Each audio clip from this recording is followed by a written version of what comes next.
ಓಂ ಅಗ್ನೇನಯ ಸುಪತಾರಾಯೇ ಯಷ್ಮನ್ ವಿಶ್ವಾನಿ ದೇವವಾಯುನಾನಿ ವಿದ್ವಾನ್ ಯುದ್ಧ ಸ್ಮರ ಜುಹುರಾಣಾಮೇನೋ ಭವಿಷ್ಣಾಮ ತೇ ನಮಃ ಉಕ್ತಿಂ ವಿಧೇಮ. ಓಂ ನಮಃ ಶಿವಾಯ ಶಿವಾಯ ನಮಃ. ಓಂ ರಾಮಾಯ ರಾಮಭದ್ರಾಯ ರಾಮಚಂದ್ರಾಯ ವೇದಸೇ ರಘುನಾಥಾಯ ನಾಥಾಯ ಸೀತಾಯ ಪತಯೇ ನಮಃ. ಮನೋಜವಂ ಮಾರುತತುಲ್ಯವೇಗಂ ಜಿತೇಂದ್ರಿಯಂ ಬುದ್ಧಿಮತಾಂ ವರಿಷ್ಠಂ ವಾತಾತ್ಮಜವಾನರಯುಧಮುಖ್ಯಂ ಶ್ರೀರಾಮದೂತಂ ಶರಣಂ ಪ್ರಪದ್ಯೆ. ನಿತ್ಯಾನಂದವಧೂತ ದಿಗಂಬರಾಯ ನಮಃ.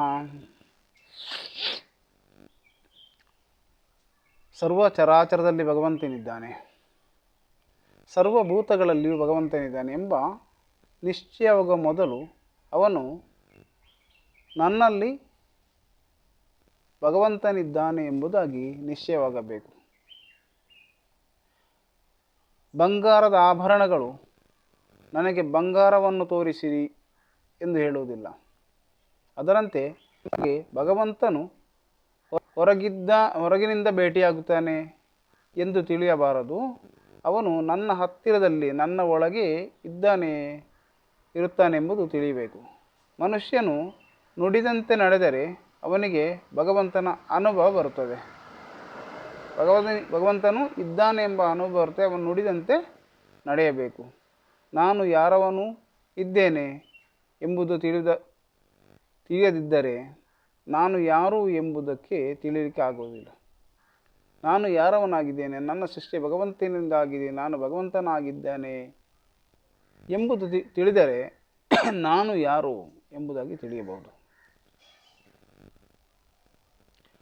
ಸಸ್ತಮಾಗಮ ಮಾಡಿದರೆ ಸಸ್ತಂಗ ಮತ್ತು ಆಗಮ, ಸಸ್ತಮಾಗಮ ತಿಳಿದರೆ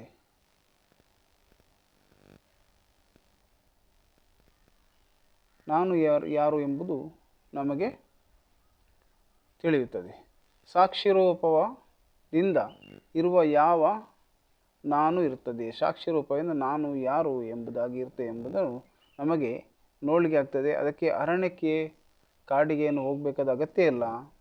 ನನ್ನತನ ಮತ್ತು ನನ್ನತನವನ್ನು ಬಿಡಬೇಕು. ಎಲ್ಲ ನಾನು ಎಂಬುದನ್ನು ಬಿಟ್ಟುಕೊಂಡು ನಾನು ನನ್ನದು ಎನ್ನದೆ ಭಗವಂತನು ಸರ್ವ ಚರಾಚರದಲ್ಲಿ ಭಗವಂತನಿದ್ದಾನೆ ಮತ್ತು ಎಲ್ಲ ಕಡೆಯಲ್ಲೂ ಭಗವಂತನೇ ತುಂಬಿಕೊಂಡಿದ್ದಾನೆ, ನಾನು ಕೇವಲ ಆಗಿದ್ದೇನೆ ಎಂಬುದು, ನನ್ನರೊಳಗೂ ಭಗವಂತನಿದ್ದಾನೆ ಎಂಬುದಾಗಿ ತಿಳಿದುಕೊಳ್ಳಬೇಕು. ಇಲ್ಲಿ ಕೇವಲ ಬಾಯಿಯಿಂದ ಅಂತಾರಷ್ಟೇ, ಅದರಂತೆ ನಡೆಯುವುದಿಲ್ಲ. ನಡೆಯಬೇಕಾದರೆ ಸ್ವಲ್ಪ ಕಷ್ಟ ಉಂಟು. ಇದೇ ನಾವು ಮಾಡುವಂಥ ದೊಡ್ಡ ತಪ್ಪು. ಭಗವಂತನು ನನ್ನಲ್ಲಿ ಇರುವಂತೆ ಎಲ್ಲ ಕಡೆಯಲ್ಲಿಯೂ ಇದ್ದಾನೆ ಎಂಬುದಾಗಿ ತಿಳಿಯಬೇಕು. ಅದು ಪರಿಸ್ಥಿತಿಗೆ ಅನುಸಾರವಾಗಿ ಅದನ್ನು ಮರೆತೇ ಬಿಡಬೇಕು. ಕೋಣೆಯಲ್ಲಿಯ ದೀಪದ ಪ್ರಕಾಶದಿಂದ ಕೋಣೆಯೆಲ್ಲವೂ ವ್ಯಾಪಿಸಿ ಬಿಡುವಂತೆ ಜಗತ್ತೆಲ್ಲವೂ ಭಗವಂತನಿಂದ ವ್ಯಾಪಿಸಿ ಬಿಟ್ಟಿದೆ ಎಂಬುದಾಗಿ ತಿಳಿಯಬೇಕು. ನಾನು ಕರ್ತೃ ಅಲ್ಲ, ರಾಮನೇ ಸರ್ವ ಕರ್ತೃ ಆಗಿದ್ದಾನೆ ಎಂಬುದಾಗಿ, ಎಲ್ಲರಲ್ಲಿ ಇದ್ದಾನೆ ಎಂಬುದಾಗಿ ಸಮಾವೇಶವಾಗಬೇಕು. ಅದರಂತೆ ಬೇರೆ ಬೇರೆ ವೇಷಗಳಲ್ಲಿ ಹಾಕಿದ್ದರೂ ಅದೇ ರೀತಿಯಲ್ಲಿ ಎಲ್ಲ ಬೇರೆ ಬೇರೆ ವೇಷದಲ್ಲಿ ಬೇರೆ ಬೇರೆ ಪಾತ್ರದಲ್ಲಿ ಮನುಷ್ಯನಿದ್ದರೂ ಇರುತ್ತಾನೆ. ಸನ್ಯಾಸವು ಮನಸ್ಸಿನದಾಗಿರಬೇಕು, ವೇಷದಲ್ಲಿ ಆಗಬಾರದು. ಮನಸ್ಸಿನ ಮೇಲೆ ಯಾವುದೇ ಪರಿಣಾಮವಾಗಿರುವುದು ಅದು ಸನ್ಯಾಸ. ಸನ್ಯಾಸದಲ್ಲಿ ಮನಸ್ಸಿನ ಒಳಗೆ ಅದರ ಸನ್ಯಾಸತ್ವದ ಪರಿಣಾಮ ಇರಬೇಕು, ಅಲ್ಲದೆ ವೇಷದಲ್ಲಿ ಆಡಂಬರದಲ್ಲಿ ಸನ್ಯಾಸವು ಇರಬಾರದು. ಸಗುಣ ಭಕ್ತಿ ಮಾಡಬೇಕು.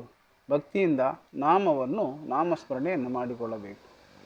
ನಾಮದಲ್ಲಿ ಭಗವಂತ ಇದ್ದಾನೆ ಎಂಬುದಾಗಿ ತಿಳಿದುಕೊಂಡು ನಾವು ಭಗವಂತನವರಾಗಲಿಕ್ಕೆ ಪ್ರಯತ್ನ ಮಾಡಬೇಕು. ಇದು ಪರಮಾರ್ಥದ ಸುಲಭವಾದ ದಾರಿ. ನಮಗೆ ಅನೇಕ ಸಾಧು ಸಂತರುಗಳು ಪರಿಶ್ರಮ ಪಟ್ಟಿಕೊಂಡು ಈ ವಿಷಯವನ್ನು ಸ್ವತಃ ಅನುಭವದಿಂದ ನಮಗೆ ಮಾರ್ಗಗಳನ್ನು ತೋರಿಸಿಕೊಟ್ಟಿದ್ದಾರೆ. ಇಂದು ಭಾವದಲ್ಲಿರುವ ನಮಗೆ ದೇವರು ನಮ್ಮಂಥವನೇ, ಆದರೆ ಅದಕ್ಕಿಂತಲೂ ಅತೀತನಾಗಿರುವವನು ಬೇಕಾಗಿರುತ್ತಾನೆ ಇಂಥ ದೇವನೆಂದರೆ ಸಗುಣ ಮೂರ್ತಿಯಾಗಿರುತ್ತಾನೆ. ಸಣ್ಣ ಮಗು ಯಾವುದಾದರೊಂದು ವಸ್ತುವಿಗಾಗಿ ಹಠ ಮಾಡತೊಡಗಿತೆಂದರೆ ಆ ಮಗುವಿನ ಮೇಲೆ ಆ ವಸ್ತುವಿನಂತಹ ಬೇರೆ ಬಾಧಕವಾಗಿರುತ್ತದೆ. ವಸ್ತುವನ್ನು ಇಡುತ್ತೇವೆ, ಅದೇ ರೀತಿಯ ಬೇರೆ ಒಂದು ವಸ್ತುಗಳನ್ನು ನಾವು ಇಡುತ್ತೇವೆ. ಅದರಿಂದ ಸಗುಣ ಉಪಾಸನೆಯ ಪರಿಣಾಮವಾಗುತ್ತದೆ. ಅದರಂತೆ ಸಗುಣ ಉಪಾಸನೆಯ ಪರಿಣಾಮವಾಗುತ್ತದೆ. ದೃಶ್ಯ ವಸ್ತುವಿನ ಮೇಲೆ ನಮ್ಮ ಪ್ರೇಮವಿರುತ್ತದೆ. ಕಾಣುವುದೆಲ್ಲವೂ ಸುಖಮಯವೇ ಎಂದು ನಮಗೆ ಅನಿಸುತ್ತದೆ. ಅದರಿಂದ ನಾವೇ ನಮ್ಮ ಕಲ್ಪನೆಯಿಂದ ಭಗವಂತನನ್ನು ಸಗುಣ ಮಾಡಿದೆವು ಹಾಗೂ ಉಪಾಸನೆ ಮಾಡಿದೆವು. ನಮ್ಮ ಬುದ್ಧಿಯ ನಿಶ್ಚಯಾತ್ಮಕವಾಗುವುದರಲ್ಲಿಯೇ ಈ ಉಪಾಸನೆಯ ಪರ್ಯಾವಸಾನವಾಗಿರುತ್ತದೆ. ಆಗ್ರಹ ಹಾಗೂ ಪ್ರೇಮ ಕೇವಲ ಭಗವಂತನ ಧ್ಯೇಯದ ವಿಷಯದಲ್ಲಿ ಇರಬೇಕು, ಬೇರೆ ಧ್ಯೇಯಗಳೇ ಇರಬೇಕು. ಧ್ಯೇಯ ವಿಷಯದಲ್ಲಿ ಇರಬೇಕು, ಬೇರೆ ಧ್ಯೇಯಗಳು ಇರಬೇಕು. ಆದರೆ ಅವುಗಳ ಆಗ್ರಹವಿರಬಾರದು ಅಂತ ಹೇಳಿದ ಅದೇ ಅವುಗಳ ಆಗ್ರಹವು ಇರಬಾರದು. ಪ್ರಪಂಚದಲ್ಲಿ ವ್ಯವಹಾರ ಮಾಡುವಾಗ ನಮ್ಮ ವೃತ್ತಿಯು ಭಗವಂತನಿಂದ ವಿಚಲಿತವಾಗಿರುತ್ತದೆ. ಇದಕ್ಕೆ ಸಹಜ ಸಮಾಧಿ ಎಂದು ಹೇಳ್ತಾರೆ. ಸಹಜತೆಯಿಂದ ಇರುವ ಅದು ಅಂದರೆ ಸಹಜತೆಯಿಂದ ಬೇರೆಯಾಗದೇ ಇರುವುದು, ಇದೇ ಸಹಜ ಸಮಾಧಿಯಾಗಿರುತ್ತದೆ. ರಾಮನು ಎಲ್ಲವನ್ನು ಮಾಡುತ್ತಾನೆ ಹಾಗೂ ರಾಮನು ನನ್ನ ದಾತ ಆಗಿದ್ದಾನೆ, ಈ ಪ್ರಪಂಚದ ಇಡೀ ಚರಾಚರದ ದಾತನಾಗಿದ್ದಾನೆ ಎಂಬ ಭಾವನೆಯಿಂದ ಯಾರಲ್ಲಿ ಸ್ಥಿರವಾಗಿರುತ್ತದೆಯೋ ಅವರ ಮೇಲೆ ಭಗವಂತನ ಕೃಪೆ ಆಯಿತೆಂದು ತಿಳಿಯಬೇಕು. ಅವರ ಜನ್ಮ ಸಾರ್ಥಕವಾಯಿತೆಂದು ಬೇರೆ ಹೇಳಬೇಕಾದ ಮಾತಿಲ್ಲ. ಇದಕ್ಕಾಗಿ ಭಗವಂತನ ನಾಮಸ್ಮರಣೆ ಒಂದೇ ಗತಿ. ಈ ನಮ್ಮ ಹುಟ್ಟುವಿನ ಮೂಲ ತತ್ವವನ್ನು ತಿಳಿಯಲು, ನಮ್ಮ ಈ ಜನ್ಮದ ಉದ್ದೇಶವನ್ನು ತಿಳಿಯಲು ಭಗವಂತನ ನಾಮಸ್ಮರಣೆ ಒಂದೇ ದಾರಿ. ಭಗವಂತನ ನಾಮಸ್ಮರಣೆಯನ್ನು ಮಾಡಿ, ಯಾವ ದೇವರ ಯಾವ ಹೆಸರಲ್ಲಾದರೂ ಸರಿ ಭಗವಂತನ ನಾಮಸ್ಮರಣೆಯನ್ನು ಮಾಡಿ. ನಿಮಗೆಲ್ಲರಿಗೂ ಭಗವಂತನು ಸದಾ ಆನಂದವನ್ನು, ಸಂತೋಷವನ್ನು, ಕರುಣೆಯನ್ನು ಬೆಳಗಲಿ. ನಿಮ್ಮ ಜೀವನವು ಬೆಳಗಲಿ. ಹರಿ ಓಂ. ಜೈ ನಿತ್ಯಾನಂದ. ಜೈ ಶ್ರೀರಾಮ್. ಜೈ ಹನುಮಾನ್.